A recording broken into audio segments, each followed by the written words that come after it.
Amma ba'd, usikum wa nafsi bitaqwallahi wa ta'ati. Ndugu zanguni katika imani, awali ya yote nachukua nafasi ya kumshukuru Mwenyezi Mungu, na tunamshukuru Mwenyezi Mungu kwa pamoja kutujalia leo tena tukiwa katika mwezi wa 10 huu mwishoni, tukakusanyika kwenye msikiti wetu huu usiokuwa rasmi, msikiti unaopendwa na malaika.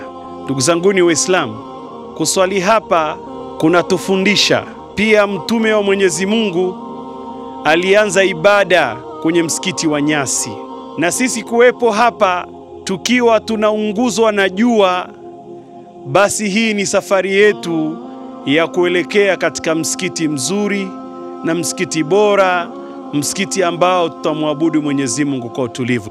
Ndugu zangu watukufu, tumeletwa katika mgongo wa ardhi, na aliyetuumba ametuumba kwa kazi moja, wama khalaqtul jinna wal ins illa liya'budun. Mola wetu aliyetuumba anasema, sikuwaumba binadamu na majini isipokuwa ni wao waniabudu. Tujiulize, wangapi tunamwabudu Mungu? Wangapi tunasali? Wangapi tunakwenda kwenye ibada? Wangapi tunashiriki kwenye ibada? Mali tulizonazo zote, mali hizo tumepewa na Mungu. Akitaka anazichukua, akitaka ataziongeza. Hivyo tunatakiwa tumshukuru Mwenyezi Mungu. Ndugu zangu Waislamu, Muislamu hawi Muislamu kwa jina tu. Muislamu ni yule mwenye matendo mema, si mwenye kupiga watu, si mwenye kutisha watu, si mwenye kuroga watu. Dini ya Uislamu ni dini bora, dini ya Mungu, na Mungu anasema inna dina inda Allahi al-Islam.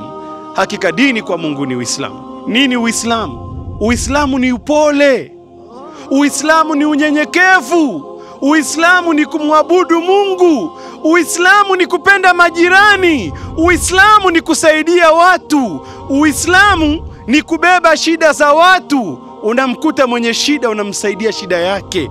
Uislamu sio kucheka watu wenye shida, lakini Uislamu ni udugu. Al-Islam amanatun. Uislamu ni amana. Kila aliyekuoneni mnasali chini ya mti, Mungu atamuuliza alifanya nini kuhakikisha mnapata sehemu ya kufanya ibada. Jua ile ambalo lilotuunguza kwa ajili ya kumwabudu Mungu, Mwenyezi Mungu atutengenezee mambo yetu. Mwenyezi Mungu amlipe kheri na thawabu kila aliyechangia. Leo tuna maji safi pale. Kabla ya kuzindua kisima hiki, wallahi nimeenda katika mashimo ambayo tuliyakuta yana maji mengi. Nimeenda mashimo yamekauka, na wakuta wadogo zetu, mama zetu, wengine watoto zetu wamekaa kwenye vimaji vile, wanasubiria karibu masaa 3. Wanapigwa na jua kwenye mashimo, wanasubiria maji ambao hayapo. Wallahi alazim, kila nikiona watu wanateka maji, moyo wangu unabubujikwa machozi ya furaha. Nasema, Mwenyezi Mungu tupe malipo ya kuwachimbia watu hawa maji. Inna ahda kana mas'ula. Mungu anasema ahadi zitaulizwa. Tulipokuja hapa tukasema tutajenga msikiti, hatukuwa hata na 100. Tutachimba kisima, hatukuwa hata na 100. Na Waislamu nakwambieni, kujenga msikiti huku, tungekuwa tunajenga Kahama mjini, tungejenga misikiti 2 kwa gharama ambayo tunatumia. Huku ni mbali.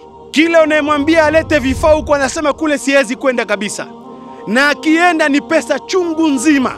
Wauza matofali tukishawaambia tu vifaa vinakuja huku wanakataa kabisa. Ndiyo maana kuna siku mmeona saa 5 za usiku tunashusha matofali pale, lakini kwa uwezo wa Mwenyezi Mungu msikiti umefikia pale. Tunashukuru sana sana sana sana sana sana. Tunaomba wale wafadhili wetu watumalizie kutujengea msikiti, tuwe tunasali sio kwenye ukwaju, watusaidie msaada.